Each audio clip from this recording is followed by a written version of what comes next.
mengucapkan selamat sore dan salam. Bapak Ibu yang dikasihi Tuhan, kembali kita akan membangun ibadat keluarga di rumah kita masing-masing. Hari ini hari Selasa, tanggal 9 November tahun 2021. Kami undang Bapak Ibu berdiri. Mari kita awali ibadah keluarga ini dengan pengakuan dan janji yang demikian. Kami lakukan ibadat keluarga di rumah kami masing-masing hari ini hanya kepada Tuhan Allah Bapa yang Maha Kuasa, Pencipta langit dan bumi. Kasih karunia dan damai sejahtera Allah Bapa, Tuhan Yesus Kristus senantiasa ada pada kita semua. Amin. Kita nyanyikan Kidung Jemaat nomor 13, bait yang pertama dan 4. Kidung Jemaat nomor 13, bait yang pertama dan 4, Allah Bapa Tuhan.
Jemaat dipersilahkan kembali duduk. Kita buka Alkitab kita masing-masing dari kitab 1 Timotius pasal 5 ayat 9 sampai 16. 1 Timotius 5 ayat 9 sampai 16 akan kita baca dan kita renungkan bersama. Sebelumnya, mari kembali kita berdoa mohon pimpinan kepada Tuhan. Mari kita berdoa. Terima kasih Tuhan, kami datang kepadamu dengan penuh kerendahan saat ini. Kami sejenak hendak mengkhususkan waktu untuk masuk dalam permenungan, melengkapi ibadah keluarga kami hari ini. Tolong Tuhan, berkati kami yang menyampaikan, juga kami yang mendengarkan. Kiranya hanya kehendak Tuhan yang sampai pada kami masing-masing. Dalam nama Tuhan kami, Yesus Kristus, kami berdoa. Amin. 1 Timotius pasal 5 ayat 9 sampai 16. Saya baca yang demikian. Mengenai janda, demikian perikopnya. Yang didaftarkan sebagai janda hanyalah mereka yang tidak kurang dari 60 tahun, yang hanya 1 kali bersuami, dan yang terbukti telah melakukan pekerjaan yang baik, seperti mengasuh anak, memberi tumpangan, membasuh kaki saudara-saudara seiman, menolong orang yang hidup dalam kesesakan, pendeknya mereka yang telah menggunakan segala kesempatan untuk berbuat baik. Tolaklah pendaftaran janda-janda yang lebih muda, karena apabila mereka sekali digairahkan oleh keberahian yang menceraikan mereka dari Kristus, mereka itu ingin kawin dan dengan memungkiri kesetiaan mereka yang semula kepadanya, mereka mendatangkan hukuman atas dirinya. Lagi pula dengan keluar masuk rumah orang, mereka membiasakan diri bermalas-malas, dan bukan hanya bermalas-malas saja, tetapi juga meleter dan mencampuri soal orang lain dan mengatakan hal-hal yang tidak pantas.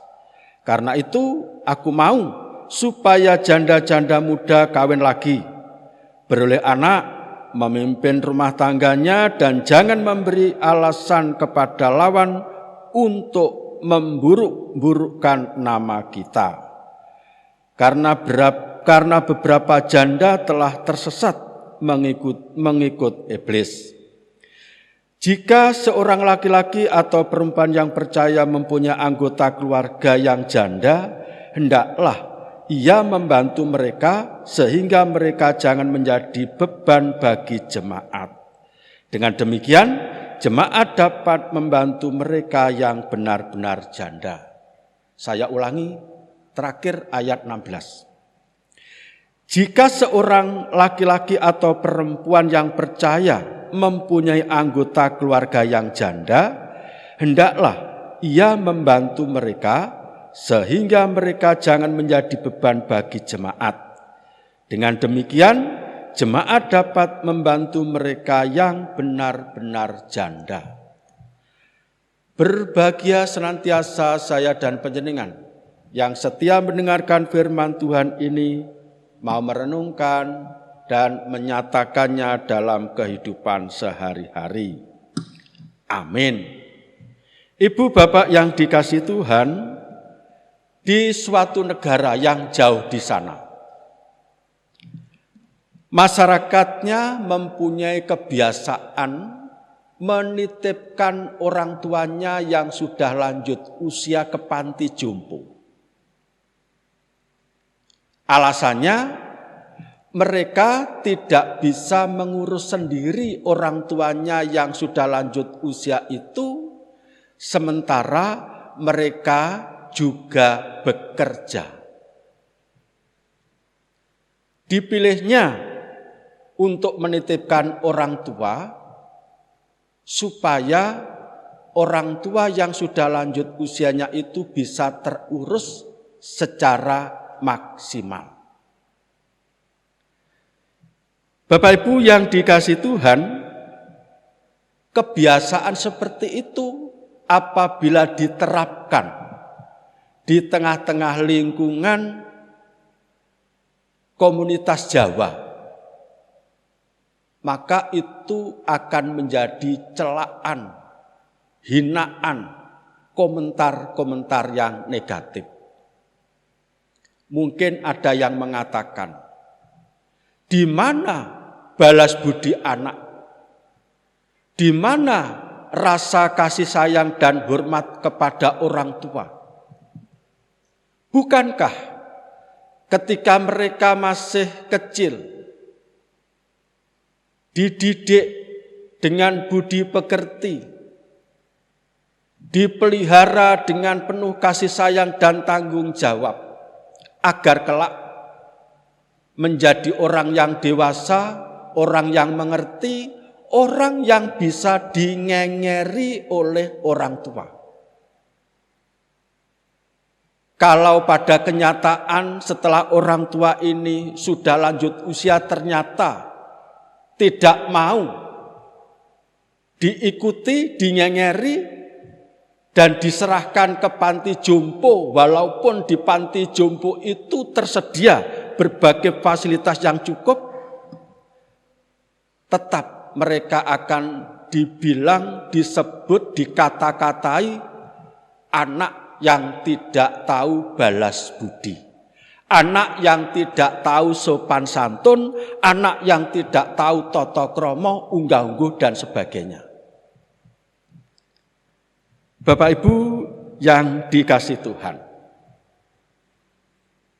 sesungguhnya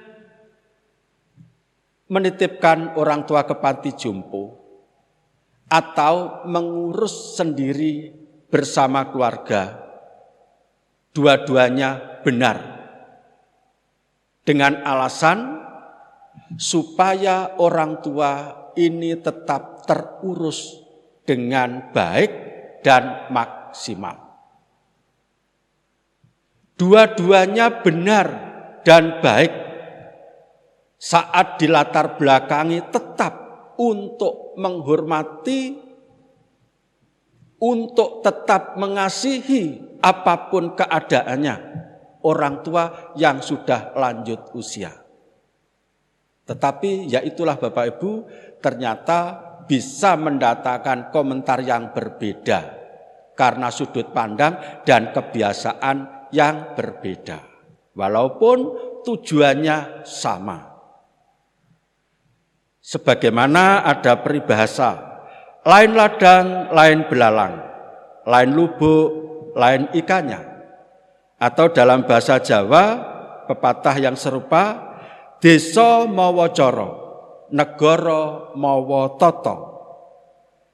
Kedua peribahasa ini mempunyai arti yang sama, adalah setiap daerah atau negara mempunyai adat istiadat sendiri-sendiri. Setiap kebiasaan atau adat istiadat suatu daerah mempunyai nilai yang luhur, sehingga masing-masing ingin menjunjung tinggi dan melestarikannya. Tiap-tiap adat mengandung ajaran moral etis sendiri-sendiri. Walaupun cara mempraktekkannya berbeda karena suatu alasan daerah atau alasan budaya, namun punya tujuan yang sama, adalah tujuan yang luhur dan mulia. Itulah budaya, selalu menjunjung nilai-nilai moral etis. Bapak Ibu yang dikasihi Tuhan, dalam bagian suratnya kepada Timotius, Rasul Paulus kali ini sengaja memberikan nasihat kaitannya dengan adat istiadat setempat yang bersinggungan langsung dengan tugas panggilan jemaat atau gereja. Secara khusus berkenaan dengan tanggung jawab terhadap kehidupan para janda-janda yang ada di jemaat itu. Sementara itu Paulus membahas beberapa kategori janda. Karena yang dimaksud oleh Paulus ini tidak hanya sekedar janda perempuan yang pernah bersuami dan suaminya meninggal atau mungkin cerai. Tetapi janda-janda yang disebut lebih khusus ini adalah janda-janda yang mana harus menjadi tanggung jawab diakonia jemaat, dan janda-janda mana yang harus ikut terlibat di dalam pembangunan sebuah jemaat. Jadi mungkin bisa dikatakan lebih khusus yang menjadi objek dan satunya yang harus menjadi subjek pelaku dari sebuah tugas gereja. Bapak Ibu yang dikasihi Tuhan, kepada janda-janda yang harus menjadi pelayanan diakonia, lebih difokuskan kepada mereka yang benar-benar janda. Artinya perempuan ini tidak bersuamikan lagi, dan dalam kehidupannya dia miskin. Dan tidak ada seorang pun saudara yang menanggung kehidupannya. Orang seperti ini memungkinkan dan bisa dipastikan bagi yang beriman, ia hanya berharap kepada Tuhan.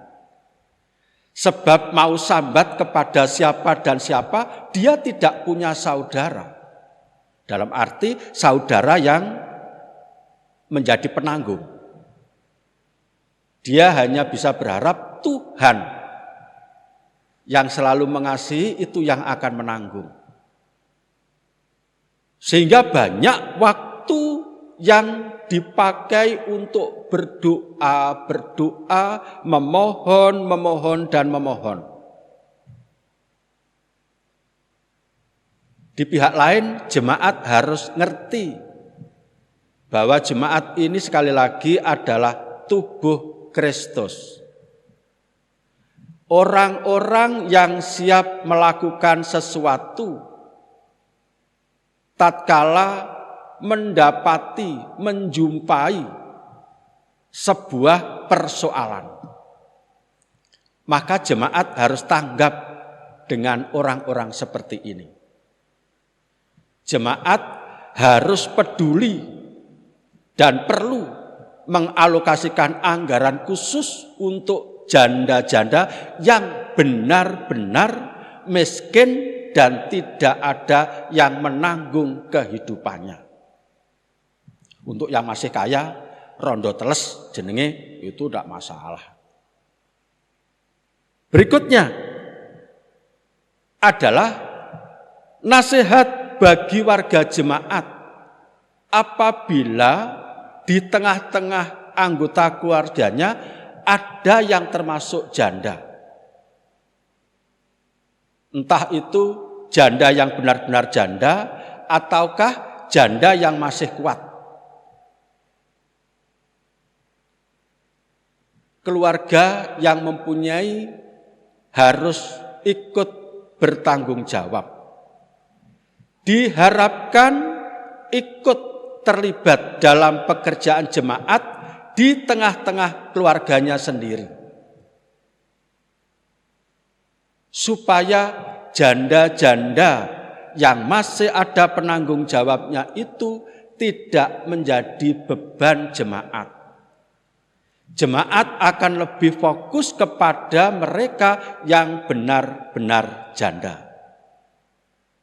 Bapak Ibu, pesan dan nasihat Paulus ini tidak lain untuk menggerakkan, untuk menghidupkan kembali budaya atau kebiasaan menolong kepada orang yang lemah, peduli kepada mereka yang sedang kekurangan.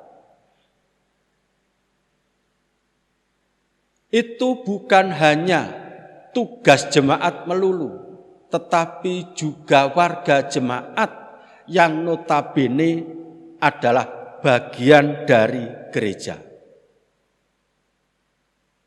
Ibu, bapak yang dikasihi Tuhan, setiap kebiasaan atau adat istiadat yang baik, yang luhur, dan yang mulia harus diwariskan ke semua generasi agar tidak tergerus oleh kebiasaan baru yang belum jelas nilai keluhurannya.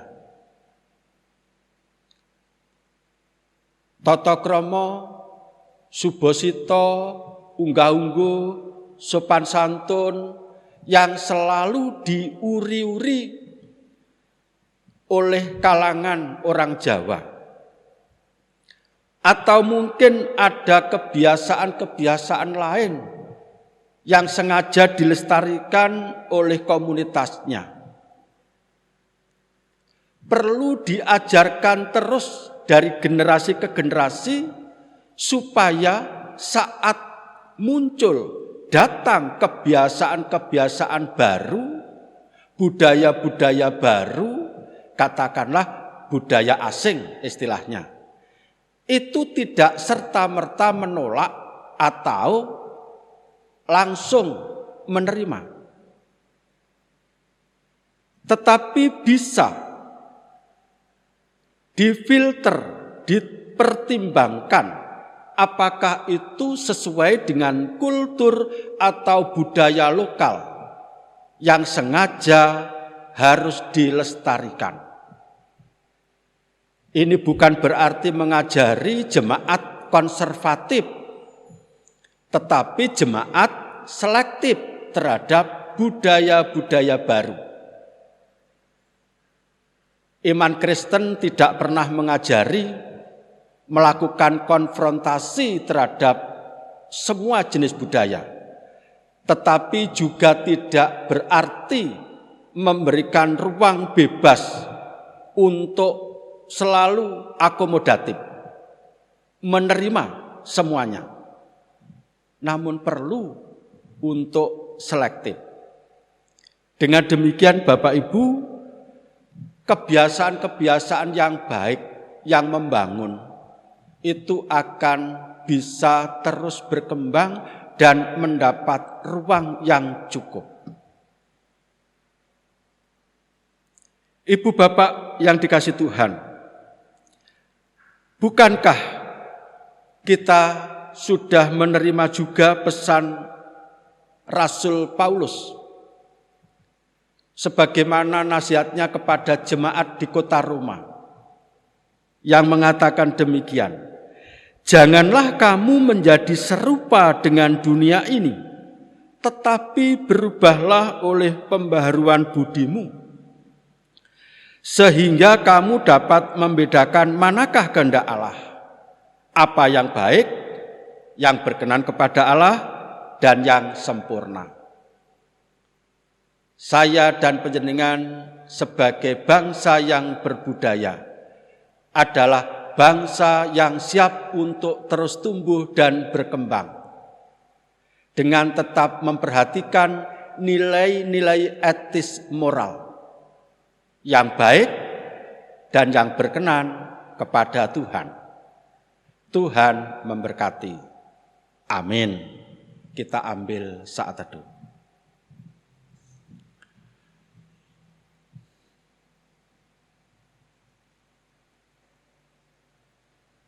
Amin.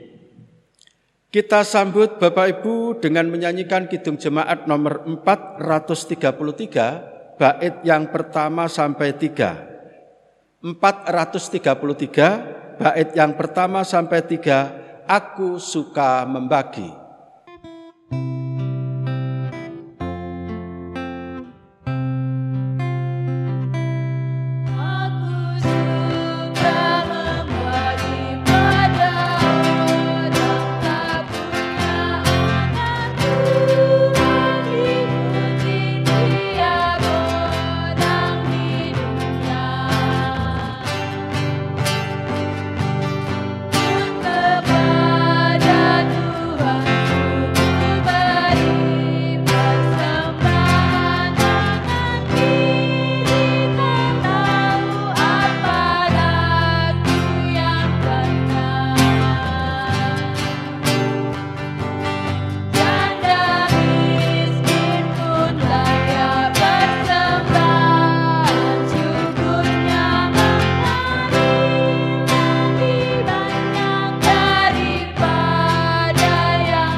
Mari kita bawa persembahan yang sudah kita himpun bersama.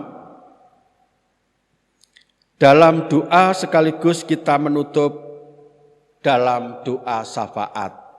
Mari kita berdoa. Kembali Tuhan, kami datang kepadamu dengan penuh syukur. Tuhan berkenan selalu mengajar kami untuk melakukan hal-hal yang baik yang berkenan terlebih berkenan di hati Tuhan. Melihat kehidupan yang beriringan dengan berbagai kebiasaan di sekitar, tidak menutup kemungkinan kami bergumul karena pengaruhnya. Oleh sebab itu Tuhan mampukan kami untuk tetap arif dan bijaksana, menyikapi budaya-budaya baru, kebiasaan-kebiasaan baru, supaya kami hanya dapat menerima yang sesuai dengan kehendak Allah, yang baik, yang mulia, dan yang berkenan. Dan senantiasa kami mampu untuk tetap menghormati kebudayaan yang selalu silih berganti datang, sehingga kehadiran budaya tidak akan pernah merasa mengganggu kami. Terima kasih Tuhan untuk firman-Mu hari ini. Sebagai ungkapan syukur kami bawa persembahan kepadamu. Kiranya Tuhan menerima dan memberkati. Berikutnya, dalam permohonan kami ini, kami serahkan kehidupan jemaat Tuhan yang ada di GKJW Jemaat Kertosono ini. Mulai dari kegiatan kategorial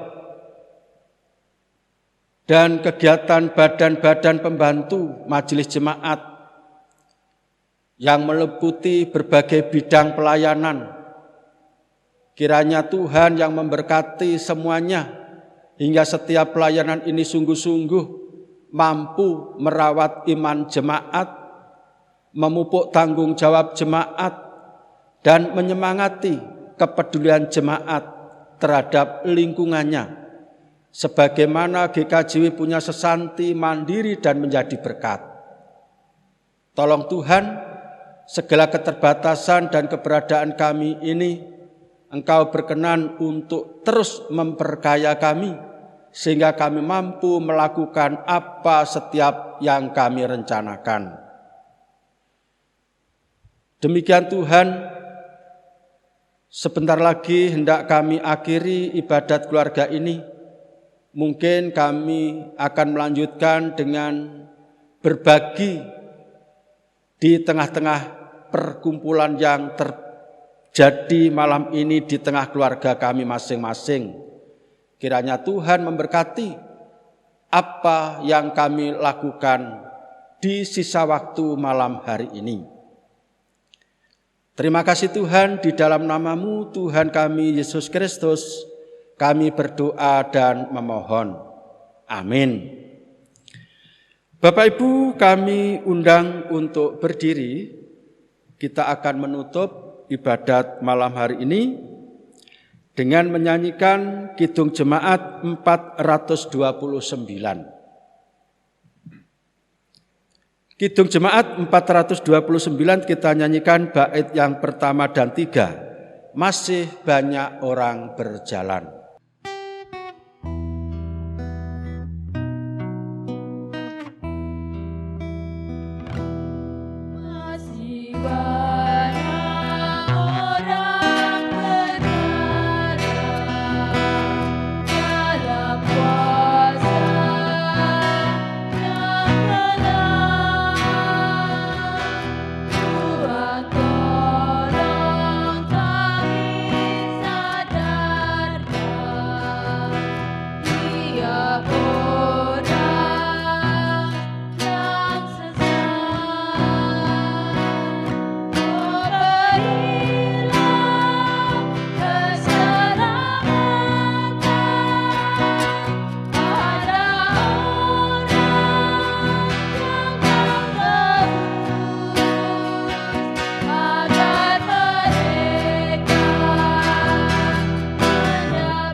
Saatnya kita akan undur dari tempat kita masing-masing.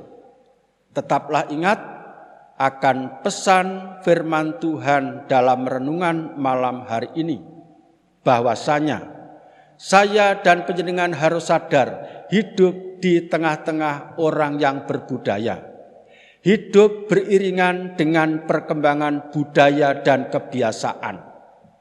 Sementara saya dan panjenengan sudah diberikan pedoman-pedoman khusus sebagai orang yang juga memiliki budaya dan kebiasaan yang luhur.